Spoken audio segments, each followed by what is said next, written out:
Okay, this is part 4 of the Cotton 60 cycle, the final spin.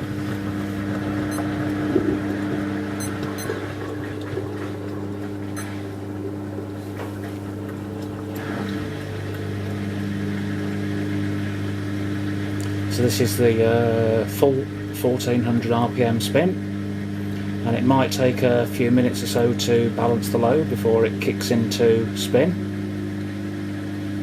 I hope it doesn't take too long because the camera can only film 30 minutes at a time. It says 19 minutes left on the time display, so hopefully it shouldn't take too long with balancing.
So there we go.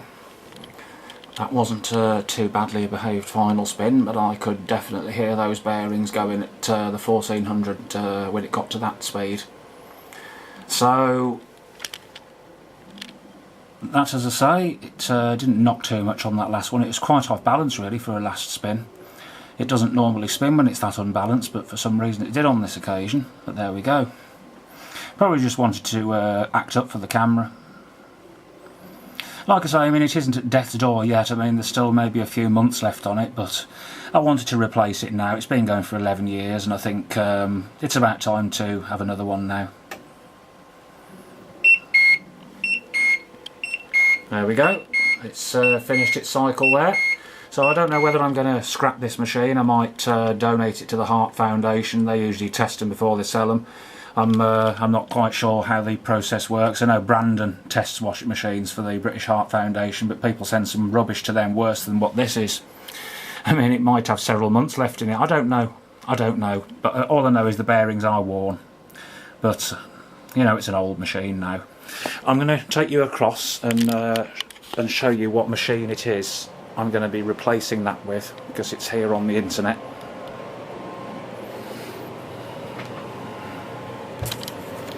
So basically it's LG Titan FH4U2TDN2W 8kg 1400 spin, but I'm having a white one to match the tumble dryer. That, as I say, it's on Curry's, and that's going for the price of just £329.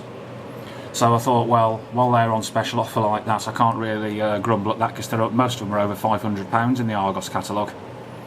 So I think I paid about £360 for the current one that's in there now, but we'll see how good this one is. But it's got the 6-motion drum pattern on it, direct drive. It's A+++ in terms of energy. But that's the machine that's going to be coming, not this Sunday but the Sunday after.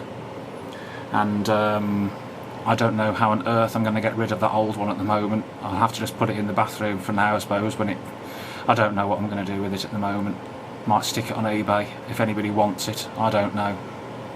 I'd have to stick it on as spares or repairs if it'd sell it on eBay, though I couldn't sell it as a working machine because somebody might buy it and it'll pack up for them within a few weeks. I don't know. But there we go. That's what's going to be coming, and we'll see how good that one is. But all I know is that this machine here has been a very good machine over the 11 years I've had it, and it's only in the last sort of few months really that I've noticed that bearing noise really getting noticeable now on the 1400 spin. And we can open the door at the end of the load here. Now normally when I rock the drum by lifting it up and down here, you can hear that knocking. Although what that is, that's actually play in the rear bearing. That's not the spring, that's actually there's slight movement in that rear bearing, and there shouldn't be any movement at all. The fact is that it's not going to last much longer before that gets worse.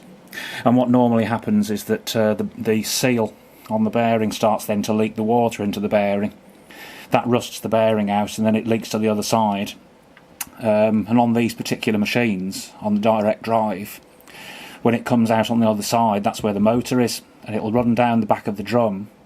And I believe that they actually mount the hall sensor in that position where the water runs down. And once the water gets into that sensor, I would imagine that would cause a failure, and then it would bring up a fault code on here of a hall sensor fault. And usually once that happens, it's goodbye really. That's the end of the machine's life. So I've never really kept a machine long enough for it to actually fail in a dramatic way, but I'm not having that with this. I don't want to be operating a machine with knackered bearings or a broken spider. I'm not saying it is the spider, but there is definitely knocking on that back bearing, and that's it then. I'll end this video here. that was the final spin. I'm going to put some of that in the dryer now. I'm not going to film that at the moment because I've always got plenty more time to show the tumble dryer again in action. That's not going. That's only been replaced this year, so that's only a few months old.